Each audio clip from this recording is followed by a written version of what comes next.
They laughed when the little girl won the sick dog at auction. What happened next left them silent. Welcome back to Meaningful Stories. Don't forget to subscribe to our channel and start the story right now. The clang of the auctioneer's gavel cracked through the dusty air, silencing the restless crowd inside the dilapidated barn. Sold, his voice rasped. To the girl in the back. A wave of murmurs swept the gathering like a breeze through dry grass. Curious eyes turning toward the slender figure now striding purposefully to the front. Emma Thompson tightened her grip on the battered coffee can clutched to her chest. It rattled faintly with every step, coins. Crumpled bills. Her life savings. She was just 10 years old.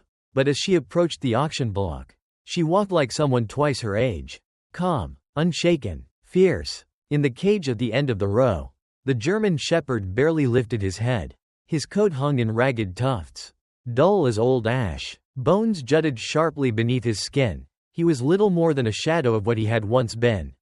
One ear perked at a weary angle. The other drooped over a scarred cheek. But it was his eyes, those amber eyes, that held Emma still. There was something in them. Not just pain, not just fear. There was history, depth, a flicker of something fighting to survive. "I'll take him," Emma said, setting the coffee can down on the wooden plank with a dull thunk. She began counting out the bills as if sealing a pact with fate.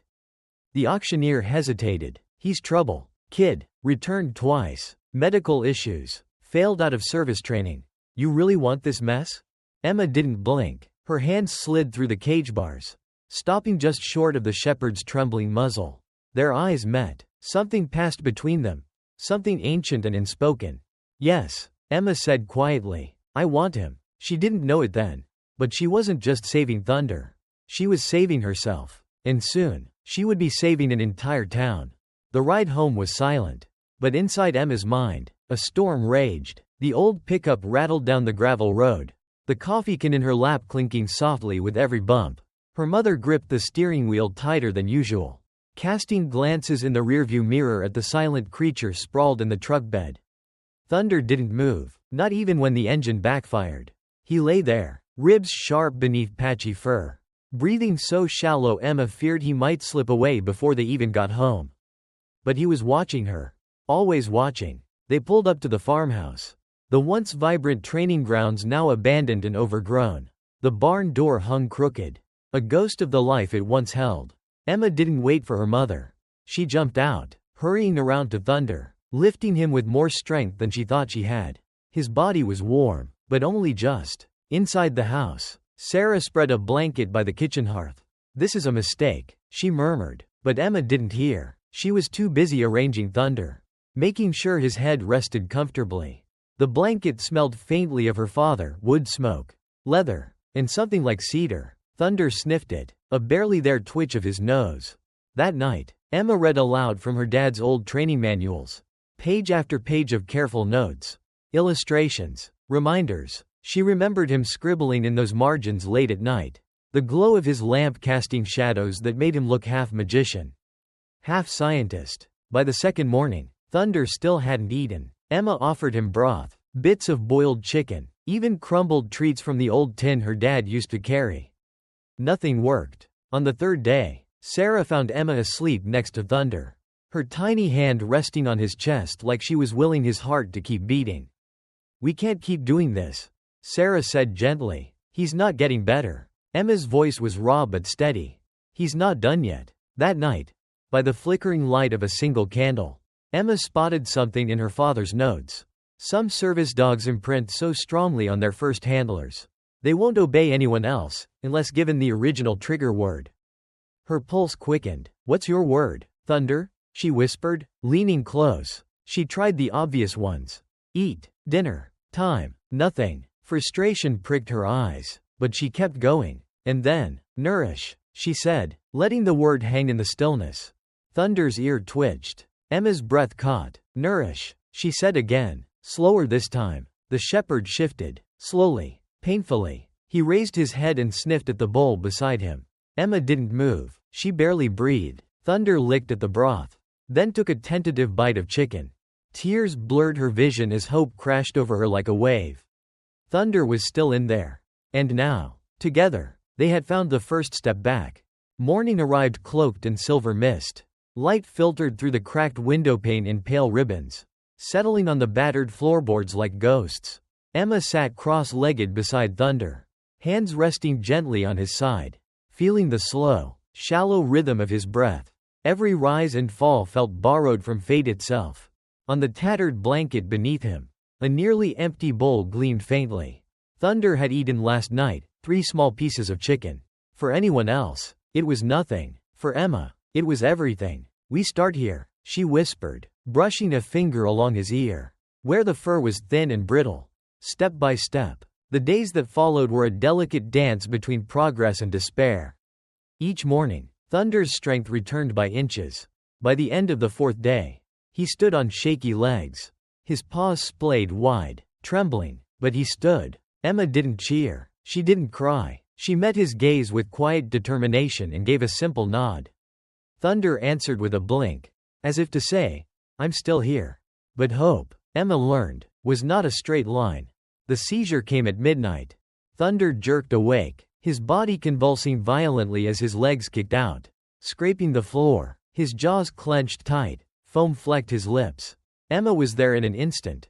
She didn't scream. She didn't panic. She pressed her hands gently against his side and whispered, "You're safe. I'm here. This storm will pass." She counted under her breath.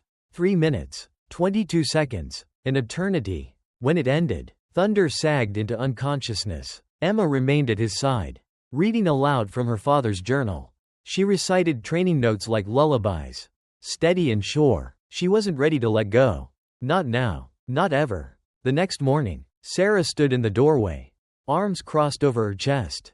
"You can't save him if he doesn't want to fight," she said softly. Emma turned, fire burning in her tired eyes.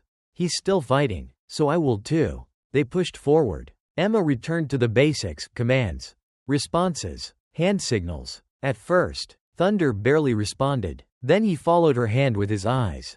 Then his head. By the end of the 2nd week, he rose on command and took his first step forward. And then another. Soon, he was opening doors, retrieving objects, performing tasks once thought lost to him. Each success was a victory etched into Emma's heart.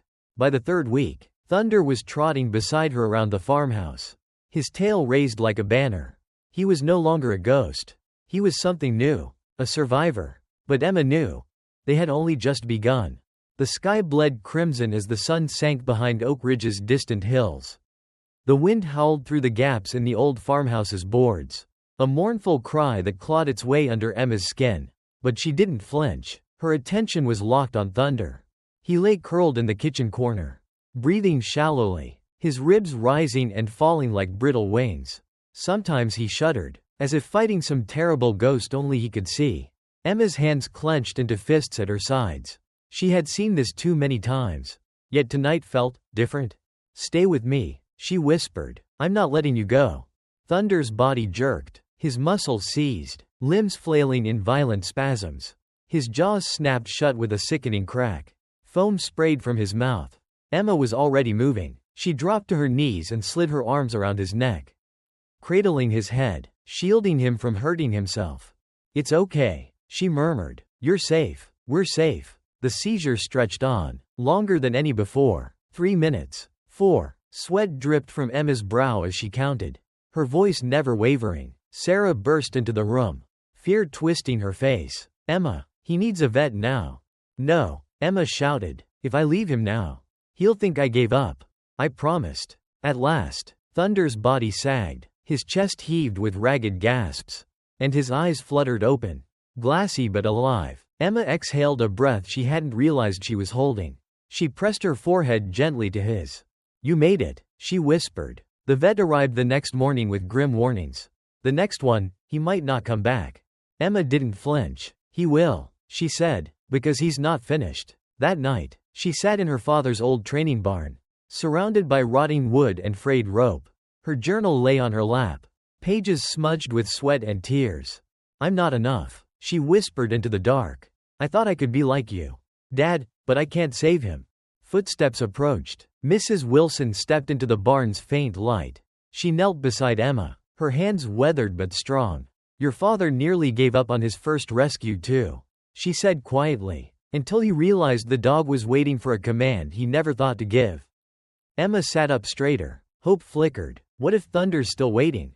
By candlelight, Emma pored over Thunder's old files, searching for clues, training notes, health records, scraps of a forgotten past. She found something, a pattern, a phrase, and suddenly, she knew. Tomorrow, they would try again, and this time, they might just win. Morning dawned cold and gray, the sky heavy with clouds thick as slate. Emma stood at the kitchen window, staring at the horizon as if it held some secret answer. Behind her, Thunder lay still, though his breathing had steadied since the night before. It wasn't enough. Not yet. She ran her fingers over the worn leather of her father's journal, tracing each letter of the notes scribbled in the margins. One entry stood out. Some service dogs are trained to respond to a phrase that isn't a command, but an invitation. An invitation. Emma knelt beside Thunder and whispered, "Come back." No response. She tried again, softer. "Come back to me." This time, Thunder's ears flicked. Emma held her breath. She reached out, palm open, just as she remembered her father doing when welcoming a frightened dog home for the first time. "It's your choice," she said, "but I hope you'll stay." Thunder's nose twitched. Slowly, his head lifted. He met her gaze, not with fear, but with recognition. Emma placed a shallow dish of broth in front of him. "If you're ready." Thunder licked his lips. Then, with deliberate purpose, he leaned forward and drank. Emma exhaled a shaky laugh, tears blurring her vision. "Good boy," she whispered, stroking his head gently. The days that followed were grueling. Thunder was weak, but Emma coaxed him through simple tasks. Sit, stand, walk. Each movement came slower than the last, but they came. She guided him through the motions like a dance learned long ago but nearly forgotten. By the end of the week, Thunder was moving on his own. He followed Emma to the barn without needing coaxing. He carried the training rope in his teeth and dropped it at her feet. "You're ready," Emma murmured. That night, under a sky full of stars, Emma and Thunder practiced, step by step, command by command. They rebuilt everything that had been lost. But they both knew the hardest battles were still ahead. Thunder's seizures might return. People might never trust him. But Emma no longer cared what others thought, because Thunder had chosen to stay. And that was everything. The days had grown longer in Oak Ridge. But shadows were lengthening too, shadows that watched. Emma had begun taking Thunder to town more often. His strength was returning, and with each day he walked taller, more confident. But there was something beneath his surface now. A wariness, a constant glance over his shoulder.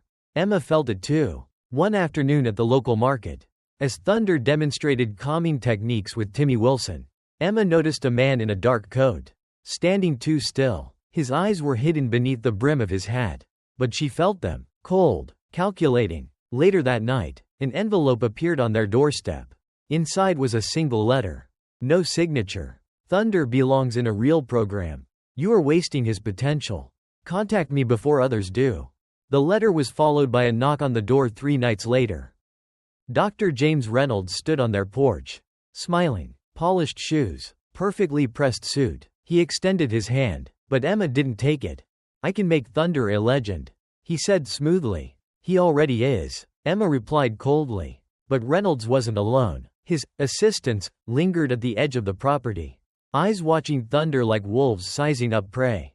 "You'll regret this," Reynolds murmured before leaving. That night, Thunder wouldn't sleep. He paced the house, growling low. Emma stayed up with him, flashlight in one hand, bat in the other. When it came, it was quiet, a flicker of movement beyond the barn, then a sudden flash of blue light. Thunder bolted before Emma could stop him. She followed, heart pounding. 2 men were at the barn's rear door, tools in hand, cutting the lock. "Get away," Emma screamed. Thunder lunged, a blur of muscle and fury. One man ran, the other wasn't fast enough. By the time the sheriff arrived, the man was on the ground, whimpering, his arm shredded. "He said he'd pay us double if we got the dog," the man confessed. And in that moment, Emma understood. This wasn't about money anymore. This was war. The chill in the air was sharper that evening, as if winter had come early to Oak Ridge. Emma zipped up her jacket and tightened her grip on Thunder's lead. They were ready for whatever James Reynolds had planned next. The training demonstration was supposed to be a simple thing, a gathering of families, children, and community members who had come to rely on Thunder's presence. But Emma knew it was more than that. It was a message. They weren't hiding. As Thunder moved gracefully through his tasks, guiding children through obstacle courses, retrieving dropped items with perfect precision, Emma could feel eyes watching. Not the curious gaze of parents. No, something else, something colder. She spotted them just beyond the crowd. Reynolds, flanked by two men she hadn't seen before. They wore black coats and mirrored sunglasses. Though the sun was setting fast.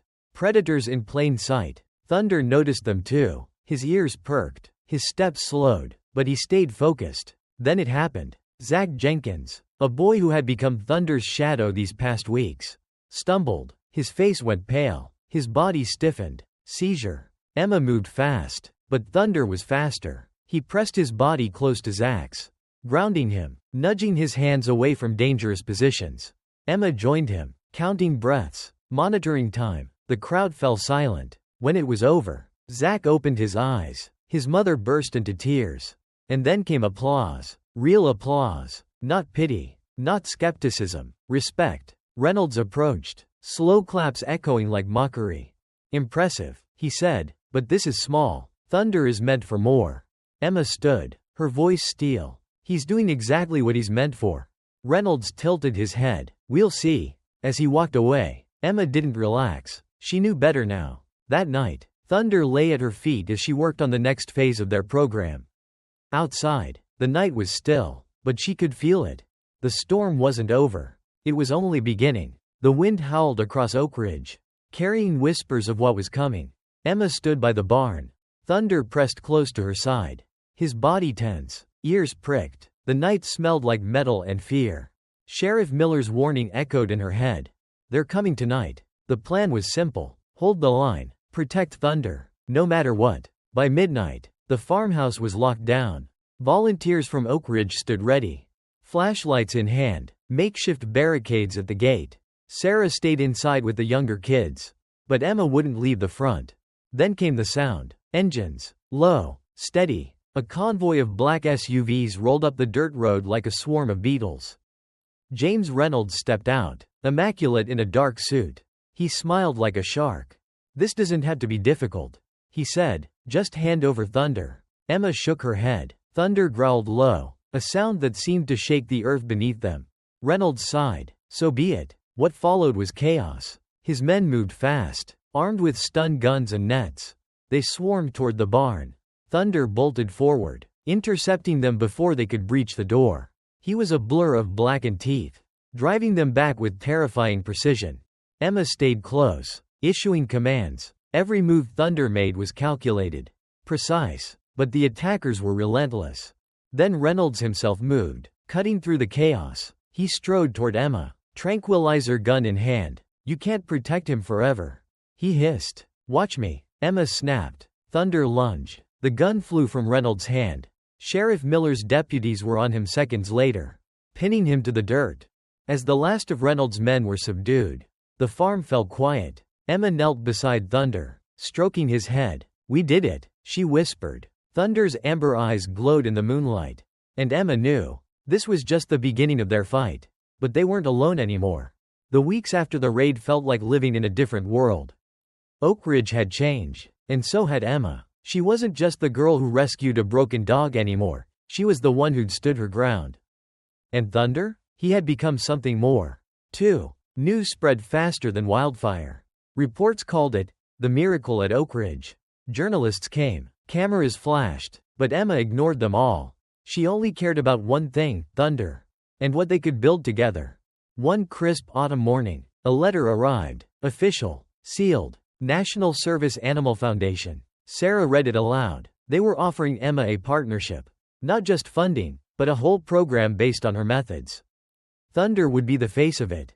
Traveling. Demonstrating what was possible. Emma stared at the words. She looked at Thunder, lying nearby, his ears flicking at her voice. Could we really do this? She whispered. Thunder stood, walked over, and pressed his nose into her hand. His answer was clear. The new training center rose quickly from the ashes of the old barn. Clean lines, Open spaces. Designed with care. Kids from town and beyond came to train. Some were nervous at first. Thunder made them brave. The program worked, more than anyone expected. But then came another letter. The foundation wanted Thunder to leave Oak Ridge. To become their ambassador. Traveling. Gone for months. Emma sat by Thunder under the maple tree that evening. She ran her fingers through his fur. Over the scar that marked everything they'd survived. You're more than a symbol. She told him. Your family. The next day, Emma gave her answer. Thunder stays. But the program would grow. They would teach others. Send new teams across the country. Thunder's story would inspire them. But his home would remain Oak Ridge. And in that small town, something extraordinary had begun. A legacy. The wind was gentle that morning, whispering through the trees that lined the Oak Ridge Training Center. The sun rose slowly, casting golden light over the field where children and service dogs worked side by side. It was the grand opening of the center, an event no one thought would ever happen. But Emma had believed, and Thunder had made it real. The banner stretched above the main gates. Thompson Thunder Training Center. Beneath it stood Emma, no longer just the girl who saved a broken dog. She was a leader now. And Thunder, standing tall beside her, was the symbol of everything they had fought for. People had traveled from towns far beyond Oak Ridge to be there. Families with children who had once been on waiting lists for years now found hope. Doctors, trainers, and officials mingled among the crowd. But Emma's focus was on the kids like Timmy and Zach. Now guiding their own service dogs through obstacle courses. As Emma stepped up to the microphone, she took a deep breath. When I first met Thunder, she began, everyone said he was broken. They said he'd never be a service dog. But Thunder taught me something. Her voice was clear, strong. No one is too broken to make a difference. The crowd was silent for a heartbeat. Then came the applause, rising like a wave across the field. Later, Emma and Thunder walked the grounds together. They passed the new kennels, the classrooms, the garden where Thunder often rested. Emma smiled as she watched new handlers. Kids as young as she had been, learning to trust. By sunset, they were alone again, sitting on the porch, watching the last light fade. We did it, Thunder, she whispered. You did it. Thunder laid his head on her knee. His breathing was calm, his eyes bright. Emma reached down and ran her fingers along his scar. It was part of him now, part of their story. And their story wasn't over. Because legacies don't end, they grow. Thank you for accompanying us in today's story. See you again in the next videos. Hello and see you again.